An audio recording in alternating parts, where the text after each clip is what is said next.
Promotora, nesses casos aí, por exemplo, um adolescente, né, muito comum esses sites de relacionamento, esse Orkut tem o perfil clonado e no caso ali falaram mal dele, colocaram, vamos dizer assim, a imagem dele vamos dizer, né, em dúvida.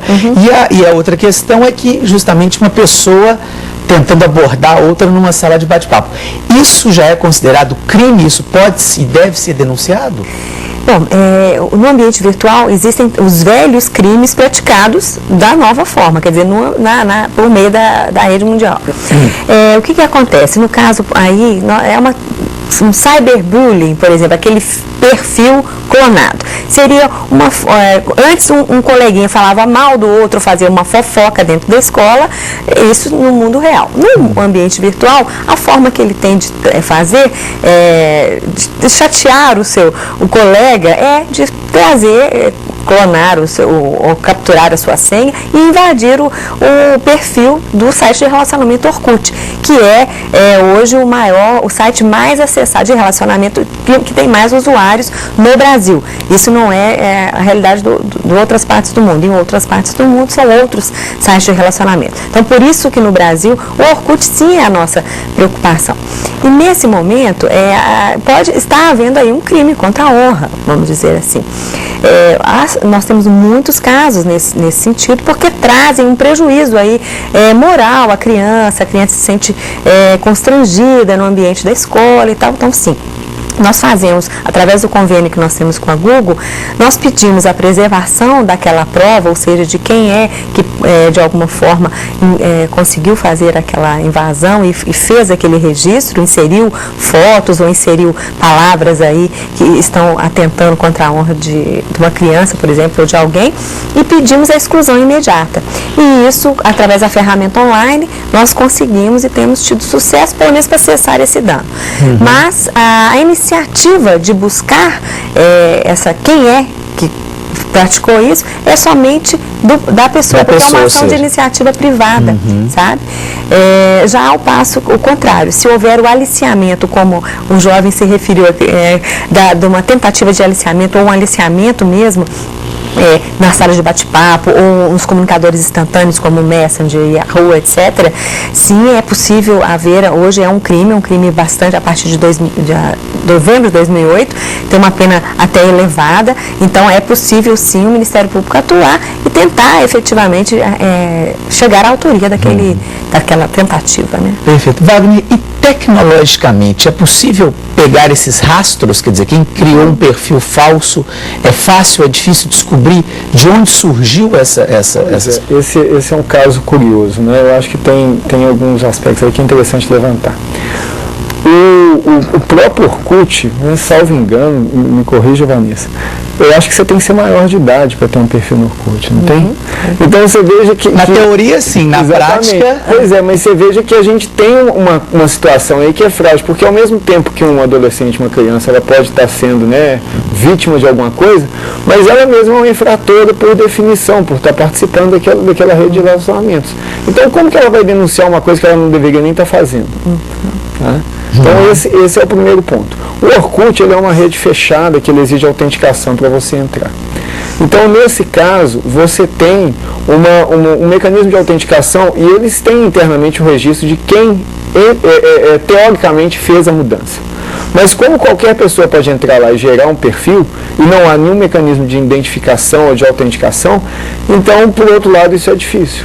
Pois é, mas, por exemplo, tecnologicamente não é possível, por exemplo, eu estou perguntando como um leigo, saber de onde originou, de qual máquina originou a criação de determinado perfil? Sim e não, tá? Porque se a pessoa for realmente mal intencionada, ela tem mecanismos que ela passa lá por Taiwan, ela vai lá na China, ela passa pela Rússia, ela faz um caminho tortuoso na internet e o rastro dela some.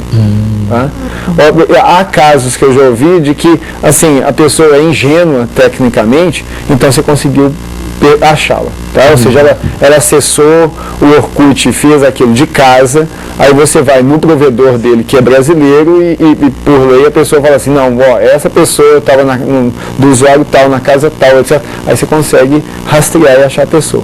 Mas existem recursos que permitem que você não seja rastreado. Perfeito, nós vamos fazer só um pequeno intervalo. No próximo bloco vamos continuar falando justamente sobre essa questão dessas investigações, como punir os crimes na internet.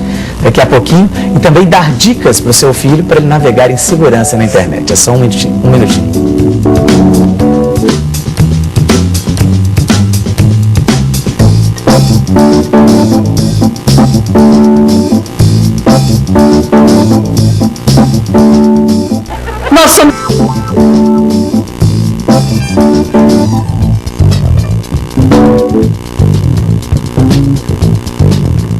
O Panorama está de volta. Nosso assunto hoje é como navegar com segurança na internet. Em nosso estúdio, a coordenadora da Promotoria de Crimes, de Combate aos Crimes Cibernéticos, Vanessa Fusco, e o professor de Ciência da Computação da UFMG, Wagner Meira Júnior. Promotora, a questão, a gente está falando aqui dos crimes, né, de como punir, de como identificar, e como é que fica a questão da privacidade das pessoas? Quer dizer, hoje eu mando um e-mail para o Wagner, mas eventualmente ele pode ser monitorado ou visto por outras pessoas e pelos próprios provedores. Como é que funciona isso hoje? O que pode, o que não pode? E o provedor pode alegar o sigilo para não, vamos dizer assim, informar alguém que seja suspeito de um crime, por exemplo? A regra no Brasil é o sigilo, ou seja, a privacidade dos conteúdos das comunicações, que é o nosso regra constitucional. Então, também é aplicável à internet. Isso já é pacífico na nossa doutrina e jurisprudência com relação a isso. O que nós contestamos, o Ministério Público, de uma forma bastante veemente, é a questão da privacidade, da proteção, de estar sendo também protegido por esse sigilo constitucional. Nós contestamos a questão dos dados cadastrais.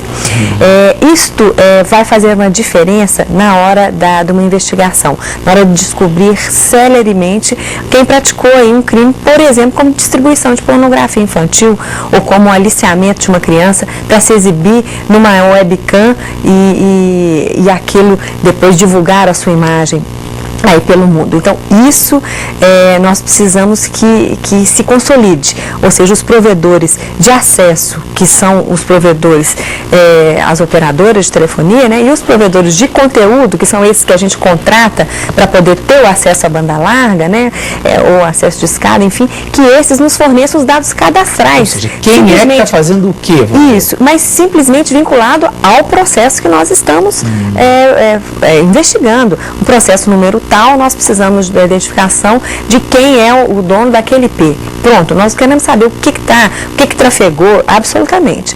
E toda vez que nós precisarmos, e isso acontece todos os dias, de conteúdo, nós vamos sim ao juiz e requerer uma ordem judicial, né? Mas demora. Demora, mas sabemos que nesse caso de conteúdo a nossa legislação é assim. Mas com relação aos dados cadastrais, já temos conseguido, alguns provedores têm nos auxiliado com facilidade, mas outros não, ainda estão muito resistentes e isso faz diferença na hora da localização do autor. Perfeito. Como é que será que os órgãos responsáveis pela identificação e punição dos crimes da internet têm agido? A nossa reportagem conversou com o Procurador-Geral de Justiça, Alceu Torres. Ele reconheceu a dificuldade em identificar os culpados.